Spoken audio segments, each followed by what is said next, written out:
Quiero contarles, como si les estuviera trazando un plan, como si les estuviera mostrando un proyecto, cómo puede crecer esta comunidad que tenemos acá, de manera que sea una comunidad numerosísima, realmente bien grande.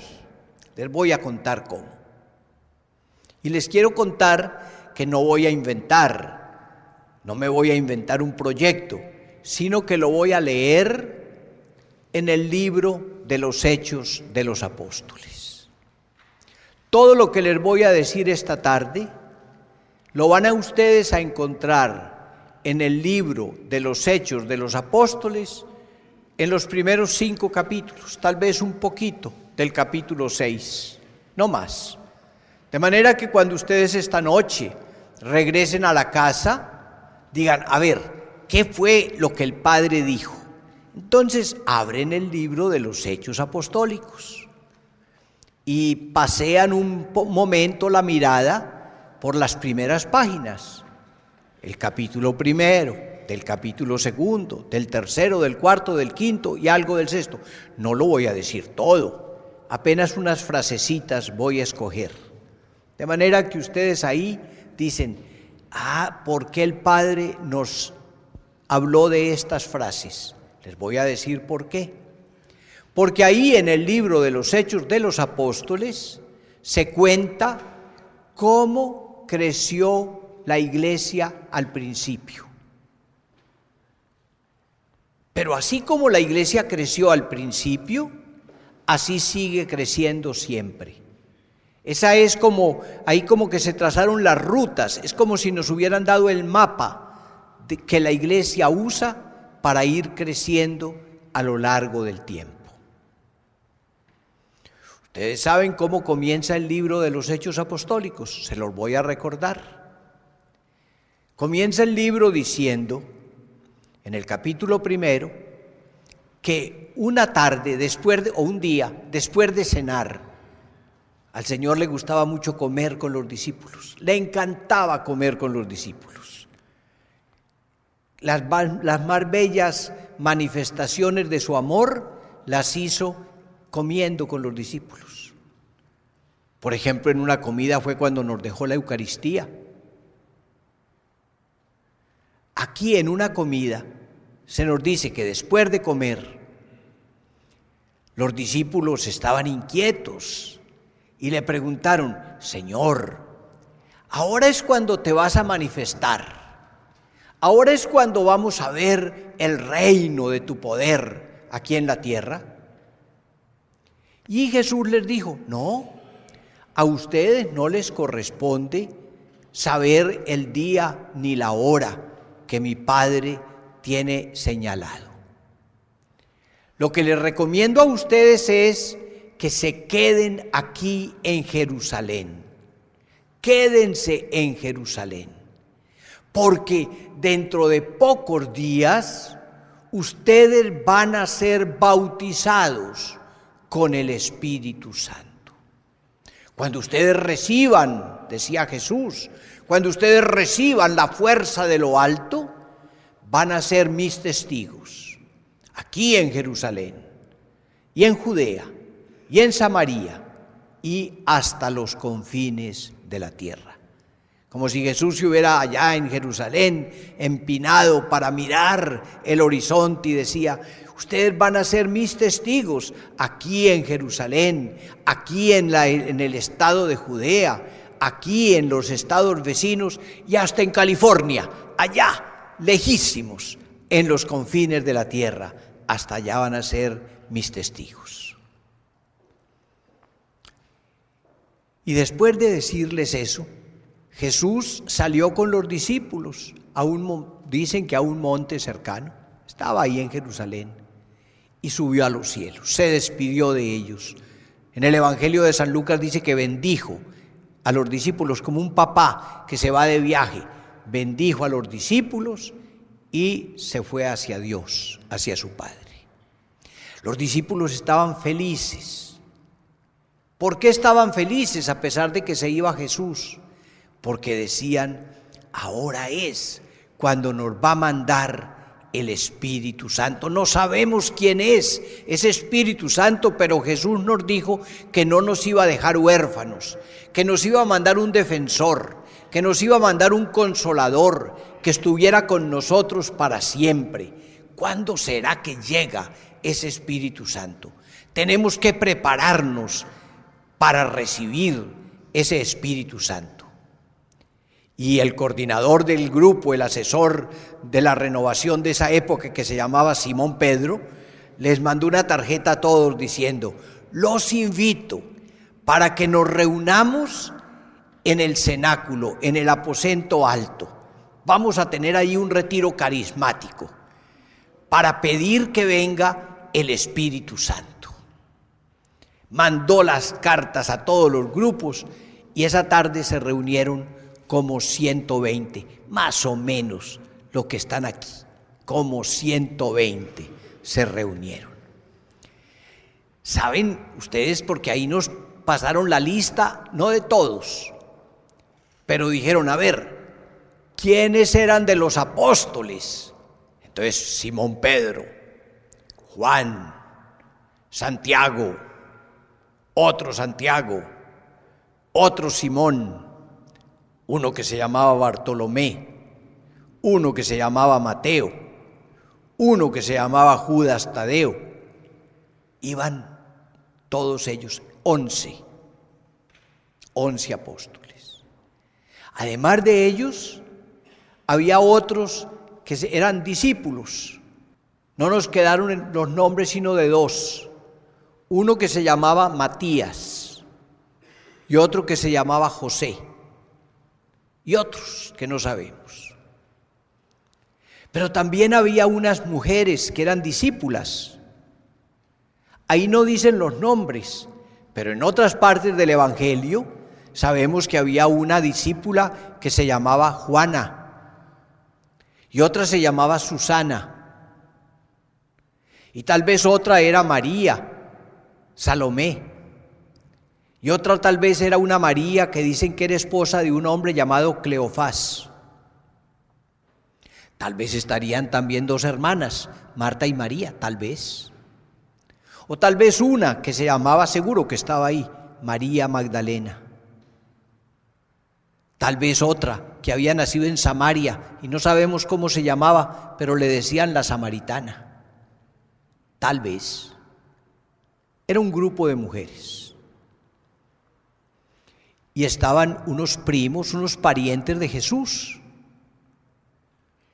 Y todos ellos estaban con una mujer maravillosa, que también hoy nos está acompañando aquí. Se llamaba María, la madre de Jesús. Bueno, sumando todos esos, los que les dije, y unos que no sabemos el nombre, eran como 120. Después de Jesús haber estado 3 años predicando, sanando leprosos, paralíticos, ciegos, sordos, mudos, personas que tenían fiebre, leprosos, tantas cosas bellas que hizo Jesús, Él pasó haciendo el bien por todas partes. Después de todo eso, le quedaron 120. Tal vez hubo otros que no pudieron porque tenían trabajo a esa hora, no lograron llegar a tiempo, las autopistas estaban llenas de tránsito, los automóviles no cabían. Bueno, llegaron a la iglesia, se llamaba el cenáculo San Yarla, ¿cómo es que se llama? San Yarla. Bueno, 120.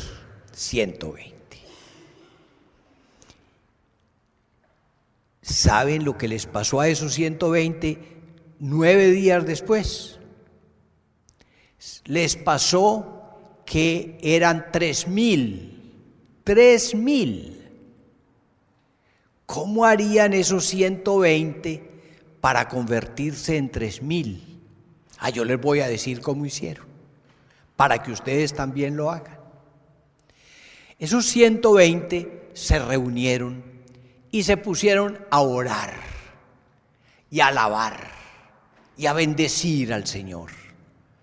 El libro de los Hechos Apostólicos dice, perseveraban en oración, perseveraban en súplicas, perseveraban. ¿Qué orarían ellos?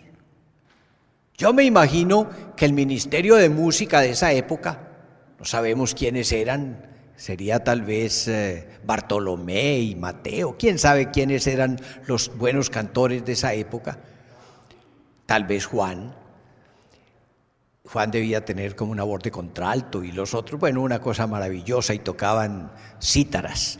Entonces, ¿qué cantarían? Yo creo que cantaban por la mañana salmos, porque eso era lo que sabían los judíos, cantaban salmos. Tal vez alguno cantó, alabaré, alabaré, alabaré. Bueno, algo muy bello, cantaban, bendecían al Señor, alababan a Dios. Pero 9 días, como una novena, fue la primera novena de que nos habla la historia. 9 días estuvieron orando, orando, orando. Y aunque no sabemos muy bien qué decían, como que podemos darnos a adivinar qué era lo que decían. Yo creo que decían esto: Jesús, antes de irte tú para tu casa del cielo, nos dijiste que no nos fuéramos de Jerusalén porque nos ibas a mandar tu Espíritu Santo. Mándalo pues, mándalo, cumple tu palabra, tú nunca nos fallaste, cumple tu palabra, manda Espíritu Santo. Yo creo que el primer día estuvieron muy tranquilos y el segundo diciendo, manda Espíritu Santo, ven, ven, así cantaba San Pedro. Y San Juan respondía, Espíritu Santo, ven, ven, ven, en el nombre del Señor. Así cantaban. Y el tercer día también, pero el cuarto día yo creo que San Pedro dijo, ¿qué será que no viene el Espíritu Santo? Y el quinto día ya estaban preocupados. Y el sexto día también. Y el séptimo día, San Pedro yo creo que sacó el reloj y dijo, pero ya está tan tarde, ¿qué será que no viene el Espíritu Santo? Si yo tengo mi barca allá en el lago, yo tengo que volver porque tengo que pescar. Yo vivo de los peces que saco y que puedo vender. Con eso pago la educación de los hijos, con eso pago el alquiler de la casa, con eso pago la comida. No me puedo quedar todo el tiempo aquí en un retiro. Manda el Espíritu Santo, mándalo pues el Espíritu Santo. Y así el octavo día y el noveno día. Era una fiesta para ellos que se llamaba Pentecostés. Y eran como las 9 de la mañana. Y de pronto comenzaron a sentir como un viento fuerte que venía de lo alto. Y ese viento fue llegando como un huracán a la casa donde estaban reunidos. Y dice que llenó la casa, porque el Espíritu Santo llena la casa que es la iglesia. Y apenas llenó la iglesia, los llenó también a ellos. Se sintieron llenos, tuvieron como una experiencia espiritual, sintieron que Dios se apoderaba de ellos, sintieron que Dios estaba llegándoles hasta lo más íntimo del corazón. Se sintieron como llenos de entusiasmo, como si un fuego estuviera encendido en sus corazones. Nos dice el libro de los Hechos en el capítulo 2, que como si fueran lenguas de fuego sobre cada uno de ellos. Debía ser el ardor, todavía nosotros decimos, Espíritu Santo, envía sobre cada uno de nosotros un rayo de tu luz, enciende el fuego de tu amor en nuestros corazones. Se llenaron de Espíritu Santo. Estuvieron orando y Dios les respondió y les regaló Espíritu Santo. ¿Y qué pasó cuando ellos se llenaron de Espíritu Santo? Como que se les iluminó el corazón. Ellos comenzaron a alabar a Dios, a bendecir. Dice el libro de los Hechos que decían las maravillas de Dios. Decir las maravillas de Dios es alabar. Como cuando ustedes dicen, Señor, eres grande, Señor, tan grande, no lo puedo imaginar. Están cantando las maravillas del Señor. Cuando ustedes dicen, no hay Dios tan grande como tú, no lo hay, no hay Dios que pueda hacer las cosas como las que haces tú. Están cantando las maravillas del Señor.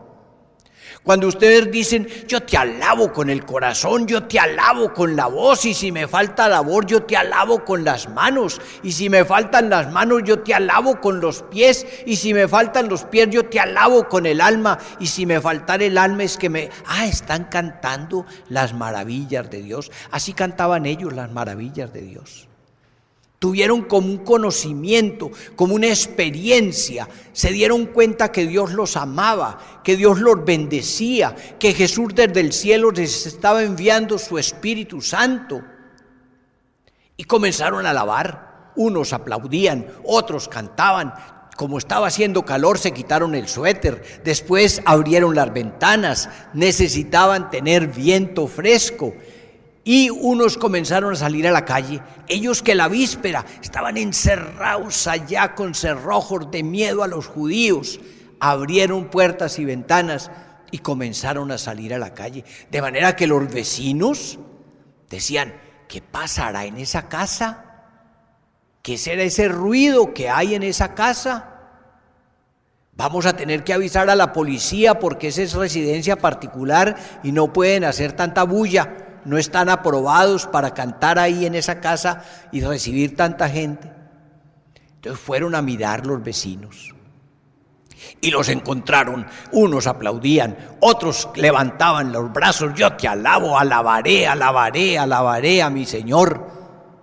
Y unos estaban admirados y otros decían, ¿será que tomaron licor? ¿Será que están embriagados? Y se burlaban. Y entonces cuando Pedro se dio cuenta de eso, Pedro con los compañeros salió a la ventana y les dijo, no, señores habitantes de Jerusalén, no estamos embriagados. Lo que sucede es que se está cumpliendo lo que dijo el profeta Joel. En aquellos días derramaré mi espíritu sobre toda persona. Los jóvenes, ahora había unos por aquí, los jóvenes tendrán visiones. Los ancianos tendrán sueños, recibirán revelaciones de Dios durante el sueño. Hombres y mujeres, hasta los que trabajaban de siervos, de esclavos, esos van a profetizar. Pero San Pedro comenzó hablando de eso y siguió. Oyen, lo que pasó es lo siguiente. Jesús, ese Jesús a quien ustedes crucificaron, a pesar de haber sido un hombre bueno que pasó haciendo el bien, ustedes por mano de las autoridades religiosas y civiles y judiciales lo condenaron a morir. A ese Dios lo resucitó.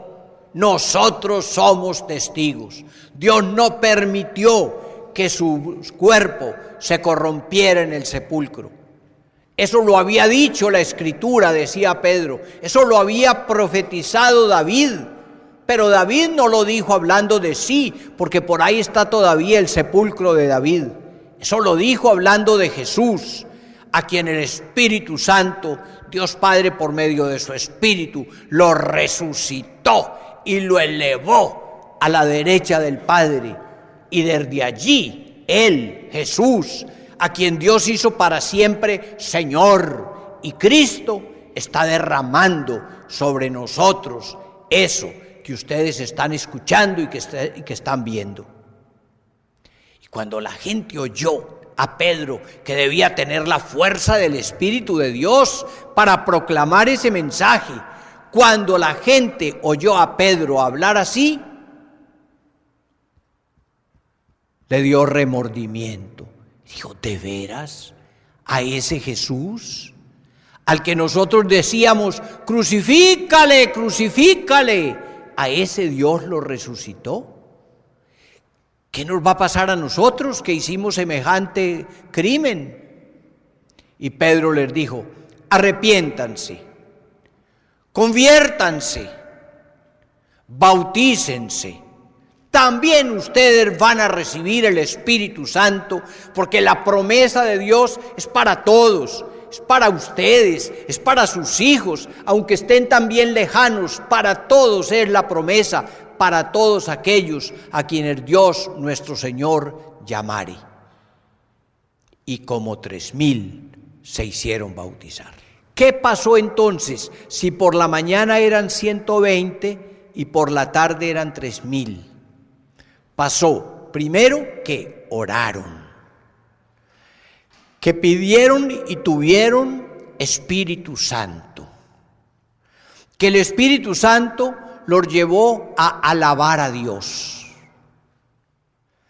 que el Espíritu Santo le dio a Pedro fuerza para proclamar a Jesucristo,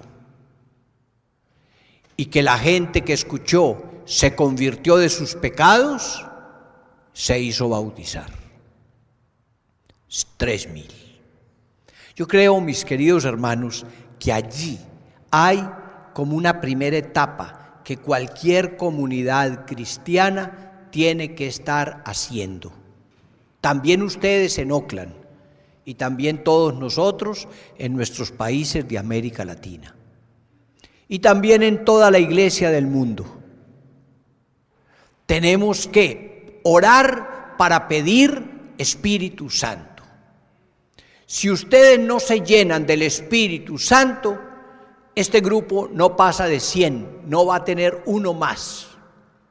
Pero si ustedes se llenan de Espíritu Santo, si ustedes respiran el huracán que es el Espíritu Santo, si ustedes se llenan del fuego del Espíritu Santo, ustedes van a encontrar, como encontró Pedro, fuerza en la palabra, testimonio en la voz para hablar por todas partes de Jesucristo. Van a tener la iniciativa de contar a todas partes que Jesús está vivo con nosotros hoy, y la gente que está ansiosa de tener la salvación, de tener la bendición de Dios, la gente va a ser tocada en el corazón y la gente va a venir.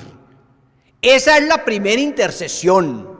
Si ustedes no oran para que toda la gente de Oakland y de San Francisco y todos los alrededores conozcan a Jesús, no pierdan tiempo diciendo: Señor, que nos vaya bien en el Congreso, porque lo que queremos es que nuestros congresitos nos vayan muy bien, pero lo que tenemos que buscar es que todos conozcan a Jesucristo el Señor por la fuerza del Espíritu Santo.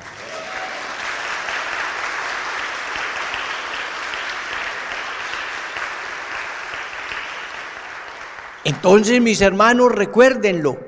Primero, pedir Espíritu Santo.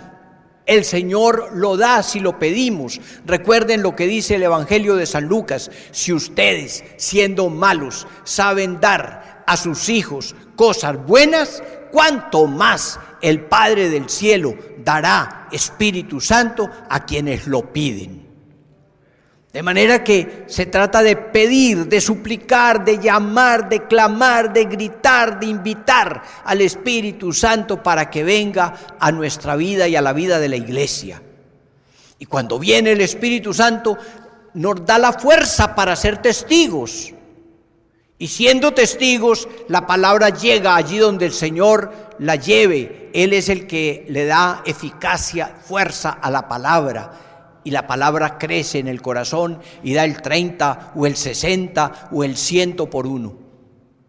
Y cuando da el 100 por uno, la gente se convierte, la gente dice: ¿qué hago?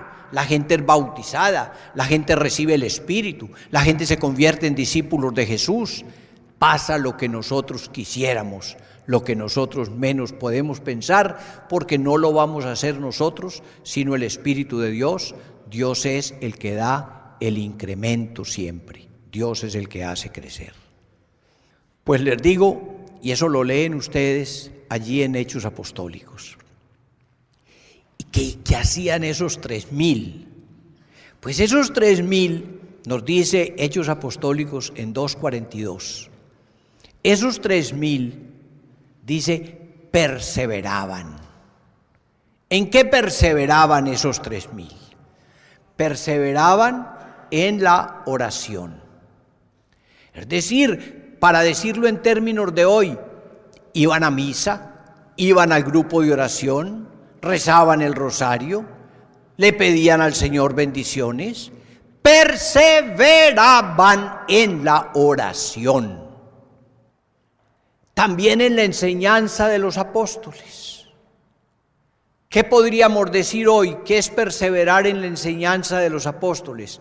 Leer la Biblia, escuchar la predicación, meditar la enseñanza que la iglesia nos presenta. Nosotros tenemos necesidad de formarnos cada día más, conociendo la palabra del Señor, siendo capaces para dar razón de nuestra fe, como leemos en la Escritura. Tenemos necesidad. No podemos decir, yo ya entré al grupo de oración y ya tengo todo. No, entraste al grupo, pero para que leas, para que crezcas, para que escuches, para que ores, para que el Señor te vaya dando cada día más y más. De manera que eso es lo segundo. ¿Qué más? Dicen, perseveraban en la fracción del pan. Nosotros tenemos una gracia, una bendición maravillosa de Dios que se llama la misa, la Eucaristía. En este año, sobre todo hasta el mes de octubre, la iglesia está celebrando el año de la Eucaristía. Estamos invitados a vivir, no vayan ustedes a dejar por ningún motivo su Eucaristía dominical. ¿Qué está pasándonos en la iglesia? Yo no sé aquí cómo será en Oakland, pero dicen que en muchos países, de 100 católicos, por ahí unos 10 van a misa los domingos. Eso es una religión, una fe católica fría, pálida, sin entusiasmo. ¿Cómo vamos a ser cristianos sin Jesucristo? En estos días yo contaba esta mañana a un grupo de sacerdotes que hace 2 o 3 días entré a una iglesia y estaban en la misa de la mañana y habría por ahí 20 personas en una iglesia grande como estas. No, algo nos está pasando. ¿Cómo vamos a querer así tener una iglesia viva si olvidamos perseverar en la fracción del pan, que era como ellos llamaban a la Eucaristía antiguamente? Y perseveraban en el amor, en la comunión unos con otros, en la comunidad. Nosotros somos hermanos en Jesús. No nos conocemos, pero tenemos que conocernos, tenemos que amarnos, tenemos que orar unos por otros. Ustedes en intercesión aprendan a interceder unos por otros. A ver, mire a su derecha, mire a su izquierda. ¿Usted sabe cómo se llama el hermano que está ahí con usted? Y si no lo sabe, pregúntele. A uno a veces le dicen el nombre, inmediatamente se le olvida. A ver si se acuerdan del nombre que les dijeron. Y dígale, hermano, hermana. Bueno, perseveraban en la comunión. Y tanto perseveraban en la amistad y en la comunión unos con otros, que dice, tenían como una sola alma y un solo corazón. Se aceptaban, porque descubrían que ese vínculo de ser discípulos de Jesús, hijos de Dios, era más fuerte todavía que los nexos de la sangre, que la familia. Se forma una familia espiritual. Tenemos que aprender a aceptarnos todos como hijos del mismo Padre que está en el cielo. Y ellos eran hasta cumplidores de lo que creían. Decían que si había uno pobre que le faltaba lo necesario, eran capaces hasta de vender lo que tenían para dárselo a los pobres. ¿Y qué pasaba cuando ellos perseveraban en oración, en la fracción del pan, en la enseñanza de los apóstoles, en la comunión, en el compromiso mutuo? ¿Qué pasaba? Lo que dice Hechos Apostólicos en el capítulo 2, el verso 47. Dice, el Señor iba añadiendo cada día a los que se iban a salvar. El Señor es el que va añadiéndolos. Si nuestra comunidad es fervorosa, si nuestra comunidad da testimonio, si nuestra comunidad vive de acuerdo con la fe que profesamos, llega gente. Llega gente.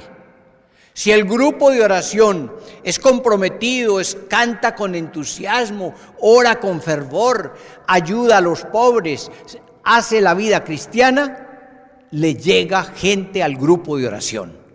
Si el grupo de oración solo es grupo de oración de nombre, pero ni ora, ni alaba, ni se compromete, ni vive la Eucaristía, ni nada, se acaba el grupo de oración, languidece el grupo de oración, no tiene sentido el grupo de oración.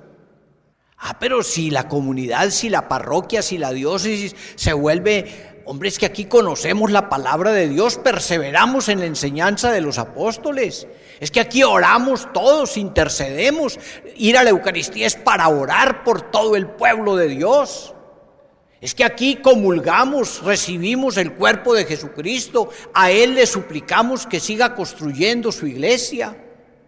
Es que nosotros nos amamos, no podemos ver a alguien que sufre sin que compartamos, sin que participemos de sus gozos y sus desesperanzas y de sus tristezas, como dice un documento del Vaticano II.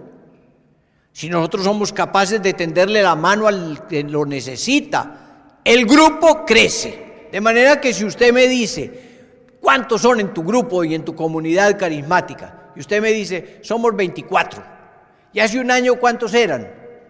25. No, se está muriendo, eso no crece. ¿Y el año entrante cuántos creen que van a ser? 22. No, eso no vale la pena. No se trata de tener número por tener número. Se trata de tener número, pero bueno. Tener gente comprometida. De manera que ese es el desafío. A ver, como si yo los conociera, que no los conozco. Como si yo supiera quiénes vienen de cada parroquia y de cada comunidad. Si usted en su comunidad son 10, el año entrante, si son 20, vuelvo. Si no, no me vuelvo a asomar por acá. Si ustedes en su comunidad son 20, necesito el año entrante 40. Si ustedes son 50, necesito 100. Si ustedes son 100, necesito 500. Pero es que no es ustedes. Ustedes le van a suplicar a Dios, le van a pedir Espíritu Santo, van a dar testimonio. El Señor es el que se encarga, el Señor es el que se encarga. Como dice la Biblia, atráenos, Señor, atráenos. Nosotros correremos hacia ti, pero tú nos atraes. Si están cansados, me dicen y yo ya voy, pero les doy otro poquito entonces. De manera que ya tenemos 3,000 y pico, no sabemos cuánto es el pico, pero sabemos que el Señor añadía más. ¿Y qué pasó? Que si ustedes, estaba yo ya hablándoles de 2:47 en Hechos, si ustedes se van al principio del capítulo 4, ahí dice, eran como 5,000. 5,000. ¿Y qué pasó? ¿Cómo hicieron para que fueran 5,000? Hicieron dos cosas. Facilitas. Háganlas ustedes y verán cómo van a ser como 5,000. Primero que hicieron, Pedro y Juan iban un día a orar al templo de Jerusalén. Eso se cuenta en el capítulo 3. Y cuando ellos iban entrando al templo, había un hombre paralítico que estaba ahí sentado. Y el paralítico, que era pobre, dijo, ahí vienen dos, a ver si me dan una monedita siquiera. Entonces se puso a mirarlos. Tal vez no pidió nada, estaba mirándolos. Y San Pedro, que era caritativo, echó la mano al bolsillo a ver si encontraba $1. No tenía $1.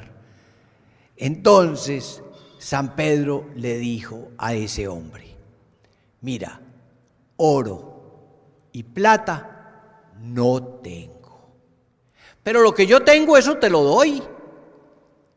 En el nombre de Jesús de Nazaret, levántate y anda. Y ese hombre sintió como un corrientazo eléctrico que le recorrió todo el cuerpo. Y sintió que sus piernas, que estaban débiles, se fueron fortificando. Y de pronto se fue poniendo de pie. Y comenzó a brincar. Y comenzó a saltar. Y comenzó a bailar. Ustedes saben ese canto que cantamos nosotros en la renovación. Oro y plata no tengo, mas lo que tengo te doy. En el nombre de Jesús de Nazaret, levántate y anda. Él fue andando, saltando y alabando a Dios, andando, saltando y alabando a Dios. En el nombre de Jesús de Nazaret, levántate y anda. ¿Qué se llama eso? Un carisma. Es decir, carismas son regalos de Dios. Son gracias de Dios. Y Dios vive dándonos regalos y gracias a todos nosotros, de múltiples formas. A unos les da la posibilidad de alabar a Dios, a otros de orar por los enfermos, a otros de interceder, como a ustedes, a otros les da gracia de hablar de Jesús, a otros les da la gracia de cantarle al Señor, a otros le da la gracia de celebrar la Eucaristía. El Señor da gracias. No nos preocupemos de cuál es la gracia que nos da, después la vamos buscando, pero sepamos que si nosotros le ponemos la mano abierta a Él, Él nos da regalos a nosotros. Y con esos regalos Él va construyendo su iglesia como quiere, como Él quiere. Él es un papá bueno que nos va dando regalos a todos nosotros.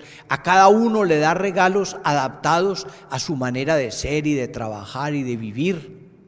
Como un papá cuando llega a los días de Navidad, que le compra los aguinaldos a los niños. Y entonces a un muchachito le trae tal vez una patineta o le trae un balón. Y a una niña le trae una muñeca o le trae un vestido, según la edad y los gustos y las condiciones y lo que puede. Así Dios es un Padre bueno con nosotros y nos va dando regalos según lo que vamos necesitando y que Él nos los da para que los pongamos al servicio de los demás. Eso es un carisma. Un carisma es una gracia de Dios que Dios nos da para que la usemos en servicio de los demás. Eso es un carisma. Una gracia que Dios nos da para usarla al servicio de los otros. A ti te dio la gracia de tocar guitarra. ¿Para qué? Para que tú animes la asamblea tocando guitarra, la pongas al servicio de los demás. Y así a cada uno de nosotros. Pero no siempre tener esas gracias. Hay gente que dice, uy, gloria a Dios, hermano, qué bendición. Pero otros dicen, ¿y a usted le trajeron ese carisma? ¿Usted no será que está inventando? Y a ellos les pasó eso, a Pedro y Juan. Llegó la policía del templo, porque la gente se reunió, y unos aplaudían, ¡gloria a Dios! Decían, este hombre se levantó. Entonces la policía del templo dijo, ustedes están poniendo desorden, a la cárcel. Se los llevaron a la cárcel. Y podría parecer que se llevaron a los dos primeros para la cárcel y que a los otros les dio miedo. Tal vez los otros pensaban, les va a pasar como a Jesús, que los van a matar. No, lo que pasó es que de 3,000 quedaron 5,000. Es decir, que Dios se vale de las gracias y se vale también de los sufrimientos para construir la iglesia. Se vale del triunfo de la resurrección y se vale de la cruz y de la muerte y del dolor para construir la iglesia. No crean ustedes que construir la iglesia va a ser todo el tiempo aplausos y gloria a Dios y bendito sea y qué maravilla. Es posible que también les toque sufrir. Jesús dijo, si a mí me tocó sufrir, también a ustedes les tocará. Y Jesús dijo, si alguno quiere ser mi discípulo, que tome la cruz. Es decir, que toma donde lo van a matar. Aquí hubieran dicho, si alguno quiere ser mi discípulo, que se siente en la silla eléctrica y que me siga. A otros dirían, si alguno quiere ser mi discípulo, que se ponga un lazo al cuello y que me siga. Es decir, que mate sus pecados, que sea capaz de morir por mí, que sea capaz de entregarse por mí, que estemos totalmente entregados por Jesús. Esa es la manera como Él quiere que nos comprometamos con Él. Y el número de los discípulos aumentó de 3,000 a 5,000. Bueno, si yo siguiera con ustedes, pero me da hasta pena, hablarles todavía de unos pequeños capítulos, les mostraría un poco cómo siguió creciendo la iglesia. Pero voy a tomar solamente un texto, los dejo descansar. El texto que voy a tomar es al principio del capítulo 6. Dice ahí el capítulo 6 que aunque los primeros cristianos estaban llenos del Espíritu Santo y llenos de entusiasmo y recordando a Jesús y hablando de Jesús, sin embargo también tenían dificultades. Había unos que eran anglos y otros eran latinos. No, mentiras. Había unos que eran de origen hebreo y otros de origen griego. Como aquí, unos de origen americano y otros latinos. Entonces, cuando llegaba el momento de repartir la comida, como los que repartían la comida eran hebreos, no le daban a los de raza griega. Y los de raza griega comenzaron a quejarse, porque a nosotros no nos dan. Y le llevaron la queja a San Pedro. Y San Pedro dijo, es que hay demasiada gente, estamos muy mal organizados, tenemos que organizarnos mejor. Tenemos que nombrar a unos encargados que se encarguen de distribuir las porciones de alimento. Entonces buscaron a 7. Eran hombres llenos del Espíritu Santo. Oraron por ellos y les dijeron, bueno, ustedes se encargan de ese manejo de las cosas materiales y nosotros seguimos encargados de orar y de predicar la palabra. Ya con 7 más, pues ya la cosa era como más llevable.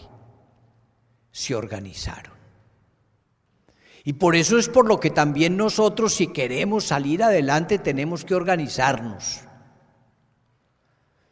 Es imposible que uno ande, repique las campanas y ande en la procesión al mismo tiempo.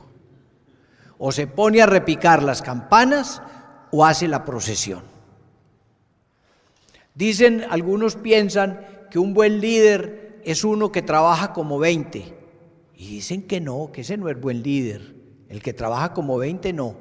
El buen líder es el que hace trabajar a 20. No el que trabaja como 20, sino el que le da trabajo a 20. Por eso una comunidad organizada tiene que tener ministerio de música, tiene que tener ministerio de acogida, tiene que tener ministros de la palabra, tiene que tener ministros de la Eucaristía, tiene que tener ministros que predican. Bueno, tiene que tener, según las circunstancias de cada lugar, tiene que organizarse.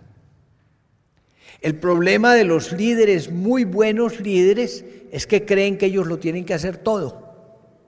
Yo no sé si ustedes han visto por ahí, en América Latina se ve con frecuencia, pero creo que aquí también, hay personas que saben mucha música y entonces para conseguir dinero se paran por ahí en una calle, se sientan en una calle y entonces comienzan a tocar guitarra, pero con el pie van moviendo el pie y el pie le va dando a un tambor o a una tambora para llevar el compás.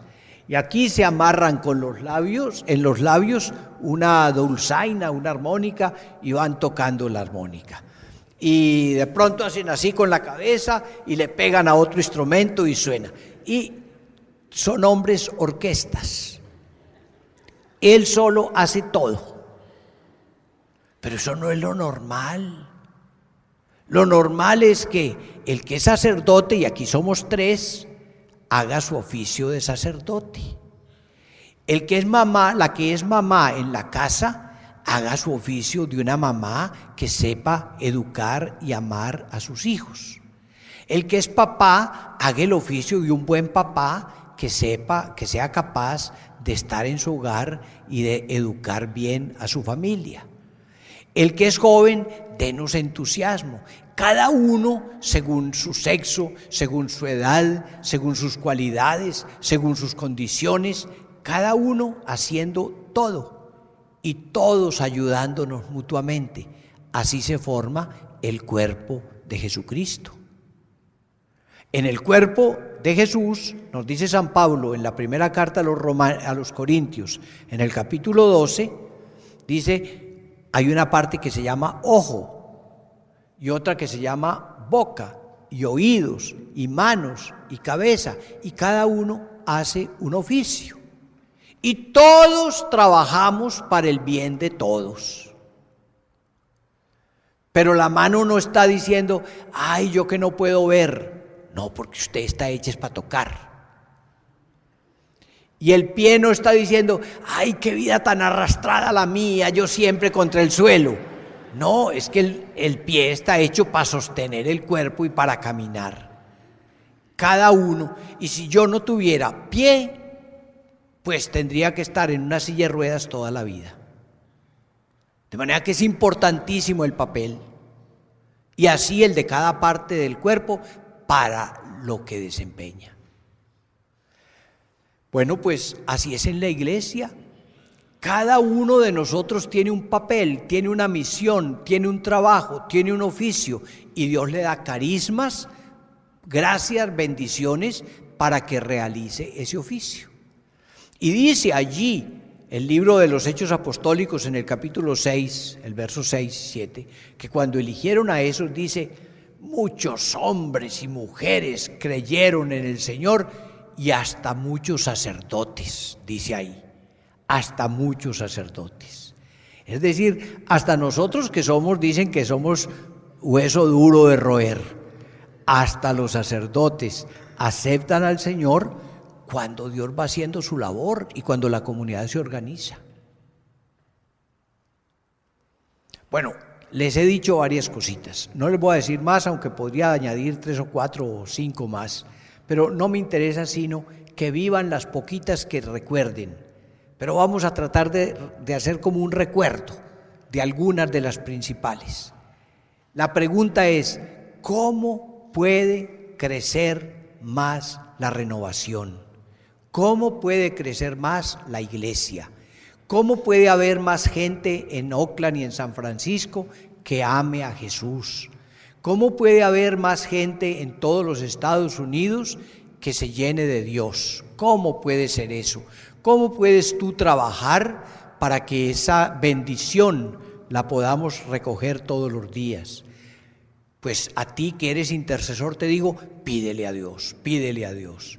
Pero te quiero recordar como unos pasos para que veas por qué es lo que tienes que pedirle a Dios. Primer paso, pide Espíritu Santo, pide Espíritu Santo, llénate de Dios. Pedir Espíritu Santo es que Dios esté en tu corazón, que el Espíritu de Jesús esté en ti, que tú ames como Jesús, que tú pienses como Jesús, que tú perdones como Jesús, que tú tengas el Espíritu de Jesús. Dile a Jesús, sopla, sopla sobre mí, quiero tener tu Espíritu, Jesús. De manera que lo primero es, pidan Espíritu Santo. Si tienen Espíritu Santo, el Espíritu los va llevando a alabar a Dios. Alaben a Dios, bendigan a Dios, bendíganlo, bendíganlo. Díganle, tú eres mi Padre, tú eres bueno, tú eres maravilloso, yo te amo, yo te aplaudo, Señor, yo quiero conocerte. Órenle, bendíganlo, bendíganlo. Aprovechen los cantos de la renovación, pero díganlos no porque les gusta la musiquita. Díganlos, pero no porque ya se aprendieron de memoria las palabras. Díganlo porque les sale del corazón. Díganlo porque lo quieren vivir. Tercero, hablen de Jesucristo. Hablen de Jesucristo. Si no me oyeron, se lo repito, hablen de Jesucristo. Hablen. ¿A quién? A cualquiera. Háblele a su esposo, si usted es esposa. Háblele a su mujer, si usted es marido. Háblele a sus hijos, si usted es papá o mamá. Háblele a su papá o a su mamá, si usted es un muchacho. Háblele a sus hermanos o hermanas. Háblele a sus compañeros. Háblele a sus vecinos. Háblele a sus familiares. Yo estaba una vez predicando en Culiacán y cuando estaba predicando llegó el padre Abel, se me acercó y me dijo: padre, necesitamos que vuelvas dentro de un mes, que nos prediques la fiesta. Y yo le dije a la gente: miren, el padre me está diciendo que vuelva dentro de un mes. Y la gente, que es muy amable siempre: sí, padre, venga, venga. Entonces dije: con una condición, les pongo una tarea. Y cuando venga, les pido la tarea. Y si me la cumplen, me quedo, y si no, me voy. Sí, ponga la tarea. Dije: bueno, todos en este mes, todos tienen que hablarle siquiera a una persona acerca de Jesús. Levanten la mano los que cumplen esa tarea, todo el mundo. De manera que el compromiso era que todas las personas le hablaran a alguien de Jesús. Cuando yo regresé al mes, me acordé. Y entonces dije: a ver, levanten la mano los que cumplieron la tarea. Y mucha gente levantó la mano. Como eran tantos, pues yo no podía preguntarle a todos. Pero ahí cerca había un señor como de unos 50, 60 años. Y le dije: venga, venga, cuente usted. Él salió al micrófono. Le dije: cuente, ¿qué hizo?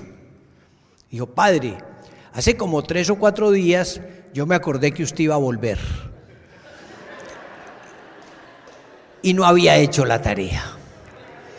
Entonces dije: tengo que ir a cumplir la tarea, porque qué tal que me pregunte. Entonces contó que salió a la calle a ver qué pasaba y que caminó como 3 o 4 cuadras. Y de pronto dijo: voy a tocar en esta casa. Pasó frente a una casa. Voy a intentar aquí en esta casa a ver cómo me va. Entonces llamó a la puerta y salió una señora. Buenos días, a sus órdenes. Señora, ¿usted tendría algunos minutos disponibles? Quiero compartir algo con usted. Ella lo miró medio extrañado y dijo: ¿qué desea? Y él le dijo: es que yo quiero hablarle de Jesús. Y la mujer dijo: pues hable. Y él comenzó a hablarle del Señor. Y contó él que llevaba como medio minuto hablando de Jesús, cuando la mujer lo interrumpió y le dijo: oiga, ¿usted es católico o protestante? Él dijo: yo soy católico. Y la señora le dijo: qué raro, si los católicos nunca hablamos de Jesús. Los católicos nunca hablamos de Jesús. A ver, ¿para qué me hicieron venir hasta aquí a Oakland? Tuve que gastar como 12, 13 horas de avión o no sé qué, en etapas, por supuesto. No, yo les pongo una penitencia: hablen de Jesús. Hablen de Jesús.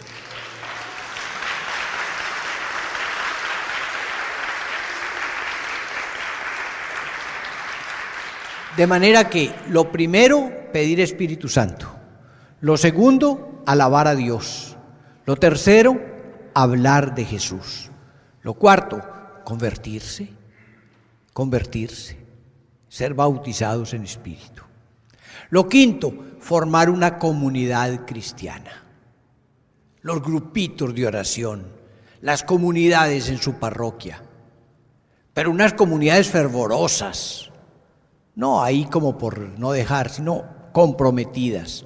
¿Cómo se comprometen? 1, la palabra de Dios. perseverando en la doctrina de los apóstoles. Lean la Biblia, compren su Biblia. Si ya están medio viejitos como yo, cómprenla de letra así grande, pero cómprenla, léanla. Si les cuesta mucho leer, díganle al vecino o a la vecina o a la mamá o al papá, léeme la Biblia, pero léanla. ¿O ustedes creen que la Biblia es solo para los mormones o para los testigos de Jehová? No, ¿qué es esa bobada? Nosotros, los católicos, recibimos la Biblia desde el siglo I y en el siglo XIX aparecieron los mormones y los testigos y nos la van a quitar. Lean la Biblia, oren. Eucaristía y amor entre los hermanos. Eso es lo del capítulo 2. Lo del capítulo 3, pidan carismas, es decir, pidan que Dios actúe en ustedes y las gracias que Dios les dé, pónganlas al servicio de los demás. Todo es una bendición de Dios, todo es un talento, como mucha gente dice. Esta persona tiene muchos talentos, pues recibe esos talentos y póngalos al servicio de los demás. Y si le toca sufrir, es que yo no tengo tiempo casi de ir a misa, pues voy a misa porque es una bendición para mí, aunque me toque sufrir. Es que yo tengo gana de coger esto que no es mío. No, aunque me toque sufrir, respeto la propiedad ajena por amor a mi prójimo. Es que yo diciendo una mentira me salvo de un problema, pero no digo la mentira porque yo sigo a Jesús, que es verdad. Entonces me comprometo con Jesús, aunque me toque sufrir. Y luego organícense en sus comunidades, cada uno preste el servicio que Dios le pide y así organizados vamos a dar un testimonio. Intercedan por eso, pídanle por eso al Señor en sus grupos. Señor, danos una bella comunidad cristiana, haz de nosotros testigos tuyos. Señor, ayúdanos a hablar de ti. Señor, muéstranos el camino del Evangelio.